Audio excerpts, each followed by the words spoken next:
बज़ाहिर ये लग रहा था कि अगर वो MBBS में भी होते उतना ही कमा रहे होते जितना आज कमा रहे हैं। और नो डाउट बहुत कम अरसे में उन्होंने गाड़ी भी निकाली, बहुत कम अरसे में उन्होंने आईफोन भी निकाले, बहुत कम अरसे में उन्होंने बहुत ज़्यादा पैसा भी निकाला जो उन्होंने सेव भी रखा और अपने आप पे भी इन्वेस्ट किया, घर भी दिया और सेव भी रखा।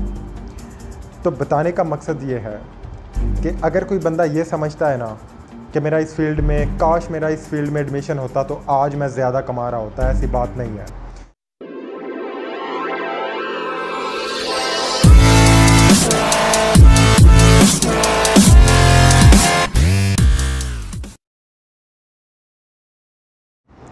औज़ुबिल्लाहि मिनश्शैतानिर्रजीम, बिस्मिल्लाहिर्रहमानिर्रहीम। मुझे तकरीबन 3 साल हो गए हैं यूट्यूब पे स्टूडेंट्स को करियर काउंसलिंग देते हुए, और बहुत सारी वीडियोस मैंने बनाई। इवन कुछ वीडियोस में मैंने अपना व्हाट्सएप नंबर भी शेयर किया ताकि स्टूडेंट्स जो हैं वो इन्फॉर्मेशन ले सके डायरेक्टली, क्योंकि जब बंदा FSC के बाद या 12 करने के बाद यूनिवर्सिटी में जाता है या कहीं भी उसको कुछ समझ नहीं आ रहा होता, तो एक कॉमन क्वेश्चन मुझे मिला था और उस क्वेश्चन का जवाब मैं इस वीडियो में, इस स्टोरी में आपको बताऊंगा। अगर आप ये वीडियो देख लेते हो, मतलब अगर आप मेरी स्टोरी ये कंप्लीट सुन लेते हो, तो आपके बहुत सारे डाउट क्लियर होने वाले हैं। और वो सवाल ये था कि कौन सी ऐसी फील्ड है जिसमें मैं जाऊं और मुझे पैसे ज़्यादा मिल जाएं नौकरी करके, नौकरी जल्दी मिल जाए या उस नौकरी में, उस जॉब में पैसे ज़्यादा हों। तो अभी स्टोरी को स्टार्ट करते हैं। कॉलेज टाइम पे मेरे एक बायो के टीचर थे, उनका नाम था सर शराज। बहुत ही अच्छे टीचर थे, फालिया में बेस्ट एवर टीचर थे। यानी कि किसी बंदे को अगर बायो की एकेडमी चाहिए हो तो वो उनके पास जाता था। कॉलेज और एकेडमी दोनों उनकी वजह से चल रही थी, क्योंकि वो बहुत ही अच्छा पढ़ाते थे। इससे रिलेटेड इंटरेस्टिंग चीज़ ये थी कि जब उन्होंने FSC क्लियर की तो उनका MBBS में इवन एडमिशन हो गया, लेकिन वो पंजाब में नहीं हुआ, मुल्तान वाली साइड में किसी यूनिवर्सिटी में हुआ। तो उनके घर वालों ने कहा कि आप वहाँ MBBS करने ना जाएं, आप यहाँ पे ही रहें। लाहौर के थे वो, तो उन्होंने कहा कि उनके घर वालों ने कहा आप लाहौर ही रहें और यहाँ पे ही कोई कोर्स करें। और उनका किंग एडवर्ड यूनिवर्सिटी में एडमिशन हो गया था फिज़ियोथेरेपी में, DPT में। तो अब MBBS के बाद ये उनके लिए बेस्ट ऑप्शन था। वो गए वहाँ पे किंग एडवर्ड में, उनका एडमिशन हो गया। और किंग एडवर्ड टॉप यूनिवर्सिटीज़ में शामिल है मेडिकल से रिलेटेड, और सबसे हाईएस्ट इसका मेरिट होता है। अगर हम MBBS की बात करें या कोई भी जो भी कोर्स इसमें पढ़ाया जाता है, सब में ये टॉप पे है और हाईएस्ट मेरिट के साथ है। तो जैसे जैसे इन्होंने अपना कोर्स मुकम्मल किया और मुकम्मल करने के बाद इनका इंटरेस्ट टीचिंग में था। ये यहाँ आ गए फालिया में, मैं फालिया से हूँ, तो ये यहाँ पे एक गज़ाली कॉलेज है जो बड़ा फेमस है फालिया में। यहाँ पे ये इन्होंने आके टीचिंग कराना शुरू कर दी, और यहाँ पे ही एक हॉस्पिटल था, उनमें एज अ फिज़ियोथेरेपिस्ट वर्क करना शुरू कर गए।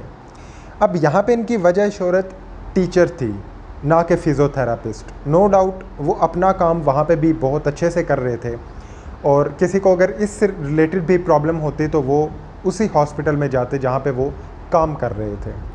फिज़ियोथेरेपी से रिलेटेड अगर किसी को कोई प्रॉब्लम होती करूँ, उनका टीचिंग मेथड बहुत कमाल का था। एक बहुत कॉम्प्लेक्स चीज़ को वो इतना इजीली पढ़ा पाते थे। 84 मार्क्स आए थे 85 में बोर्ड के एग्ज़ाम्स में, सिर्फ 1 नंबर कम हुआ था। और मैं उनके क्लोज़ और फेवरेट स्टूडेंट्स में से भी एक था, और यही वजह थी कि मैं सबसे पहले उन्हीं का सबक याद करता था। लेकिन उनका पढ़ाने का तरीका भी बहुत बेस्ट था। ये नहीं कि मैंने 84 मार्क्स ले लिए तो मैं कहूँ कि वो बेस्ट थे। कोई ऐसा सब्जेक्ट नहीं था जिसमें 100% रिज़ल्ट आता था, लेकिन उस सब्जेक्ट में उस टीचर की वजह से सारी क्लास का 100% रिज़ल्ट आता था।